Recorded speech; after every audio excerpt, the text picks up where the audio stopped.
really probably the deeper problem in our culture with marriage.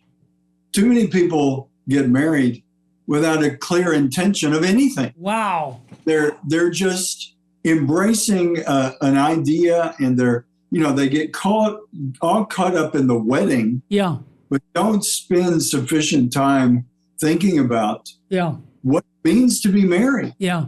Permanence, a lifelong commitment is essential to marriage. And I guess what I would say, because probably a lot of marriages out there, I mean, I had some cases where people had a clear intention that it not be permanent. Wow. And once we could establish that, you can declare nullity. Yeah, of course. But most of the time, like I said, the problem is there's no clear intention. Got it. But the clear intention needs to be for a lifelong commitment. Yeah.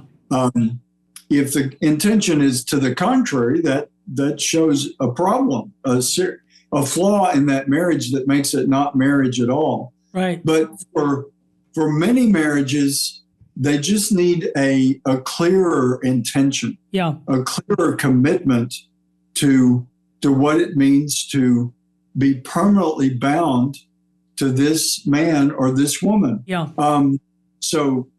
Absolutely, we need to encourage people to understand that, not just to survive marriage, but I know that for you, I'm always using you and Mary as an example, but I know many married couples who you wouldn't describe as having a real easy life. Yeah. Or even maybe in terms of the world, couples that the world wouldn't even say they had a successful life. Yeah. But living that commitment of marriage is a great joy and fulfillment that the world needs. The world needs not just survivors in marriage, but to really embrace it with great joy. Yes. Not without heartaches and troubles and concerns and all of that. Yeah. But ultimately, with joy, that's the kind of married couples that we need. And both of us, you've lived it, and I've seen many couples that would laugh if you said, oh, your life's perfect. Yeah. But it's not perfect, but it is fulfilling in ways that are part of a vocation, part of God's call in your life.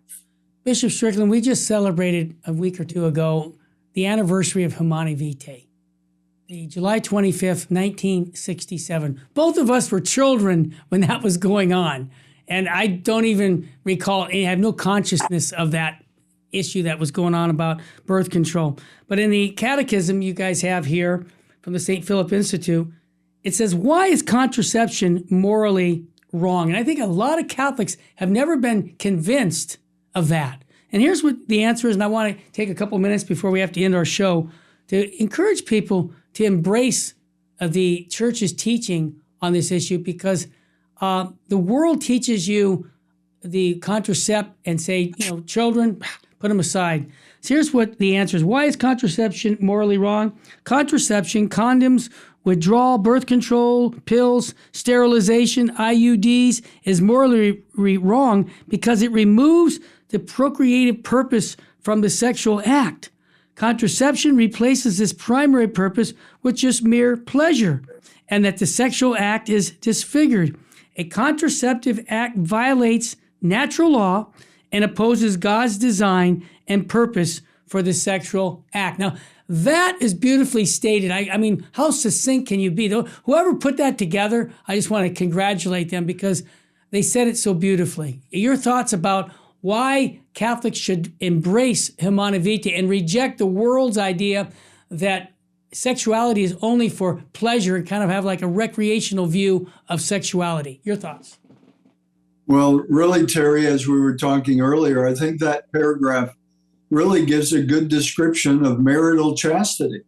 That chastity is not contraceptive, and it's what occurs to me as you're reading that, Terry, is really loving this person when you're using contraception in any of those ways that are mentioned in that paragraph, Yeah. when you're against children, you're against the marital act bearing the fruit that it can bear, Right.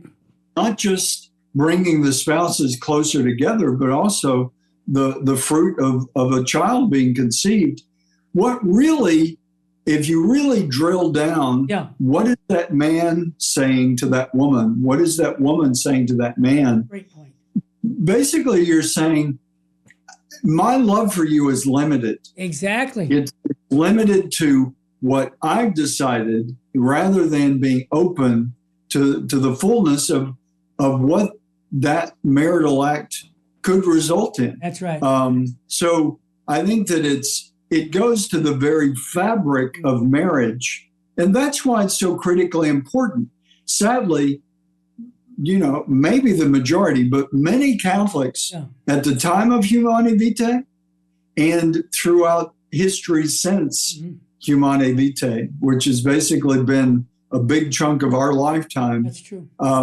Many people reject it. Yeah. But if you really understand what the church is saying, what God has revealed to us, they're ultimately rejecting the deep purpose of marriage and of marital chastity. It is not marital chastity to use contraception because it contradicts what the love in marriage is supposed to be all about. Beautiful.